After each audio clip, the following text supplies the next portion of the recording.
Ole keti channel panina mimal ki mathakinang moaki ngeilamo ina tuni na testimony lai leitung thuthang tuam chi te gen keini na hi video to kachina mo hi to igen ding ingai ding yet suk ding ina pasien phat zia na le lasang na chimai ne mo e khoya mi khat begi lasang na hi lo ngai sukina en sung ni na en le jin kisit keini te hallelujah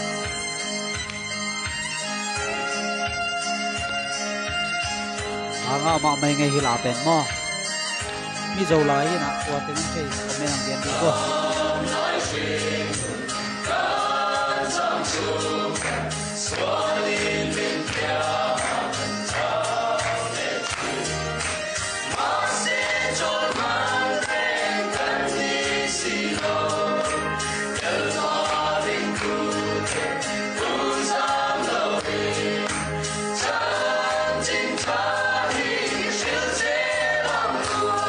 Amen hallelujah athuna oi hiven mo hi leitunga iten sungina aksan na bangkim atuam jong phukading hiang ai jongina lung ke het loina lungdam na thu jaisu thu pen tang ko tang ding hiang chi a hi he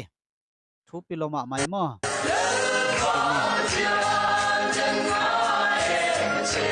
to pa jaisu mai lo kasian ko ngom ina kasian ko pen ko na buak bang dia pen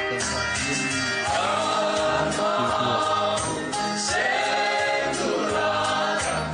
o sen din tampi tako amen ai zong ina asen din ni ko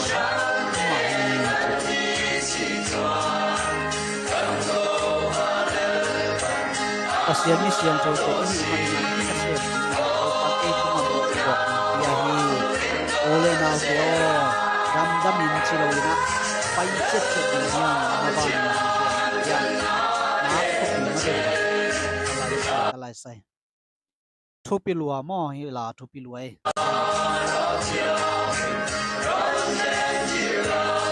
na sen te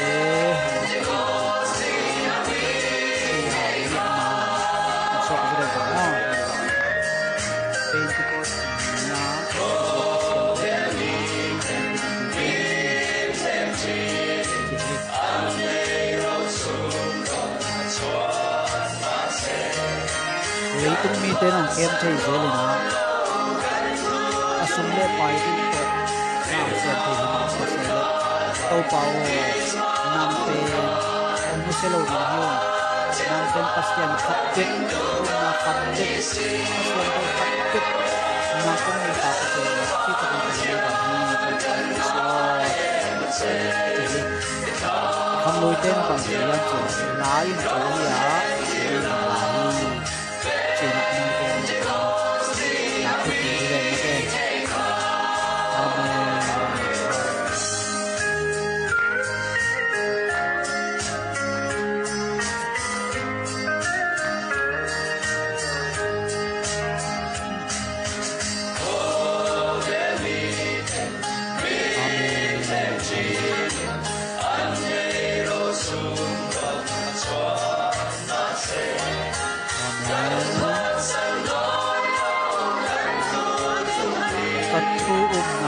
thu không có na cầm mang cái có mua xe lô đi nhiều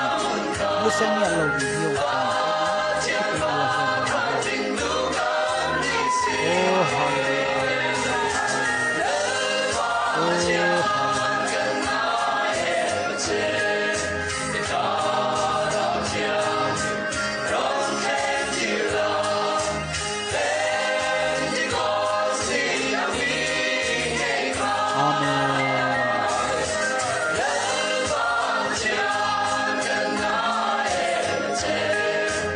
sakti de begini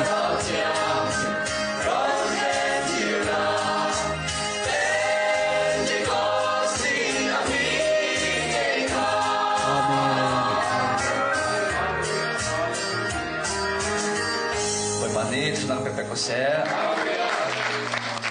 nên rồi cái lâu lại cái lo mo tua to mong khup dana yong ituna en lian be ke mo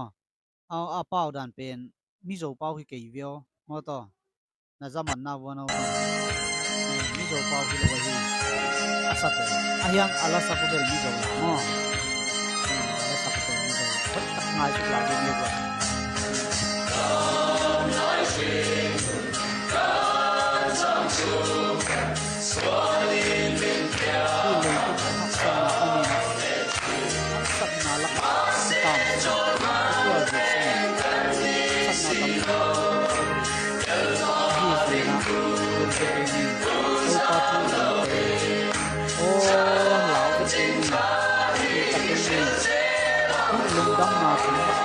suốt cái hiang để suốt ni suốt na suốt ma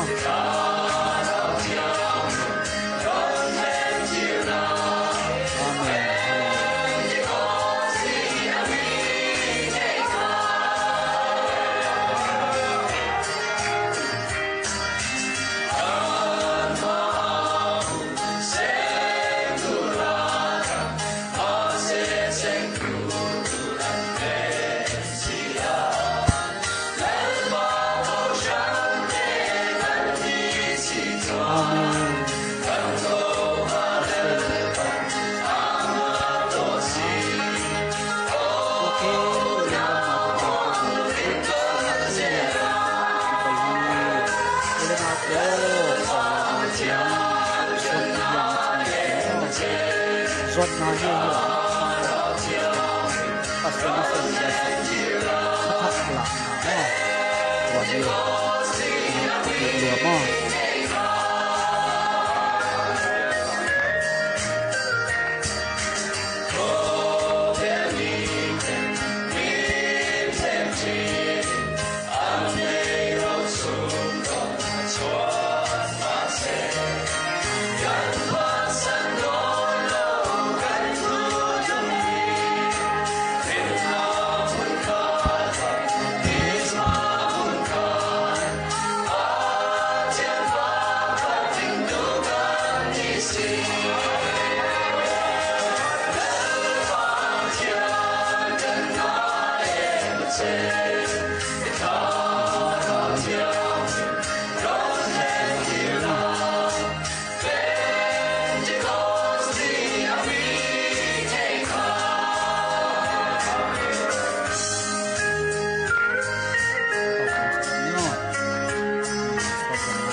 Manit ng Pepe Jose. Nemo ina tua Paulian hi ina ma pen hitinga Reverend Boylian Thang kichena falam lamte hiding ebe mo in keti channel pan pen la lampang ki tam ten lom ke na en chil khong jong hiding i changina china hi san na chini channel onglua le de i changa bol hiang ele mo top dong nong e sangmanina nak pi takin lungdame kong theina ding ina number khat nana comment number khat nana gel kiau sino nanga top dong en mo en lo chi ka the no man hi thudang hi ke mo ole lungdam ma mai mo lo